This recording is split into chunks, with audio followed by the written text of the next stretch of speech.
एक बार भद्र देश के राजा थे जिनका नाम अश्वपति था, जिनके कोई संतान नहीं थी। उन्होंने संतान प्राप्ति के लिए मंत्रोच्चारण के साथ प्रतिदिन 1,00,000 आहुतियाँ दी। 18 वर्ष तक ये कर्म जारी रहा। उसके बाद माँ सावित्री देवी ने प्रकट होकर वरदान दिया कि राजन, तुम्हें एक तेजस्वी कन्या उत्पन्न होगी। फिर राजा के घर एक कन्या ने जन्म लिया। माँ सावित्री देवी के वरदान के कारण उस कन्या का नाम सावित्री रखा गया। कन्या बड़ी होकर बहुत ही सुंदर और रूपवान हुई। अपनी बेटी के लिए योग्य वर न मिलने के कारण राजा दुखी थे। उन्होंने कन्या को स्वयंवर तलाशने के लिए भेजा। सावित्री तपोवन में भटकने लगी। वहां साल्वे देश के राजा ध्युमसेन रहते थे। क्योंकि उनका राज्य किसी ने छीन लिया था, उनके पुत्र सत्यवान को देखकर सावित्री ने पति के रूप में उनका वरण किया। उसके बाद ऋषिराज नारद को बात पता चली। वह राजा अश्वपति के पास पहुँचे और बोले, राजा, ये क्या कर रहे हैं आप? सत्यवान गुणवान है, धर्मात्मा है, बलवान है, पर उसकी आयु बहुत छोटी है। वह अल्पायु है। उसकी 1 साल के भीतर मृत्यु हो जाएगी। नारद ऋषि की बात सुनकर राजा अश्वपति घोर चिंता में डूब गए। सावित्री ने उनसे कारण पूछा। पिताश्री, आप चिंतित क्यों हैं? राजा ने कहा, पुत्री, तुमने जिस राजकुमार का वर के रूप में चुना है वह अल्पायु है। तुम्हें किसी और को अपना जीवन साथी बनाना चाहिए। इस बात पर सावित्री ने कहा, पिताजी, आर्य कन्याएं अपने पति का एक ही बार वरण करती है और राजा एक ही बार आज्ञा देते हैं, पंडित एक ही बार प्रतिज्ञा करते हैं और कन्यादान भी एक ही बार किया जाता है। सावित्री हट करने लगी और बोली, मैं सत्यवान से ही विवाह करूंगी।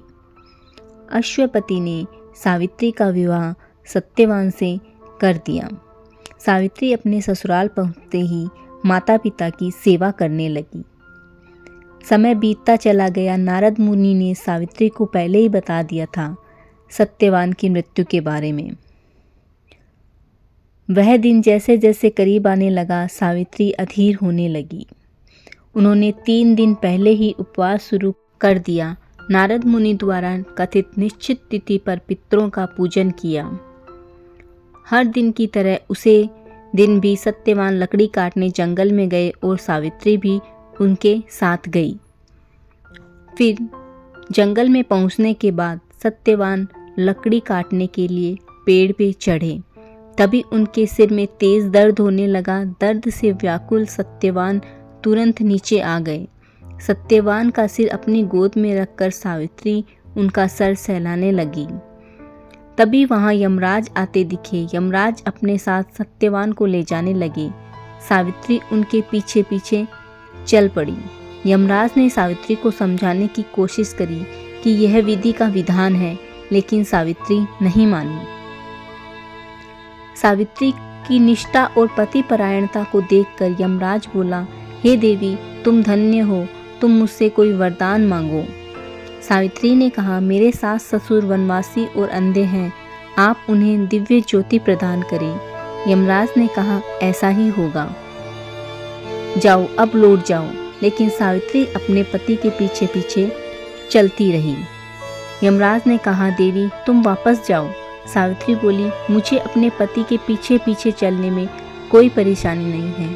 पति के पीछे चलना मेरा कर्तव्य है। यह सुनकर यमराज ने फिर से सावित्री को एक वरदान मांगने को कहा। सावित्री बोली, हमारे सास ससुर का राज्य छिन गया है, वह उन्हें वापस मिल जाए। यमराज ने सावित्री को कहा, ऐसा ही होगा। लेकिन सावित्री फिर भी पीछे पीछे चलती रही।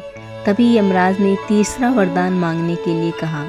इस पर सावित्री ने 100 संतानों और सौभाग्य का वरदान मांगा।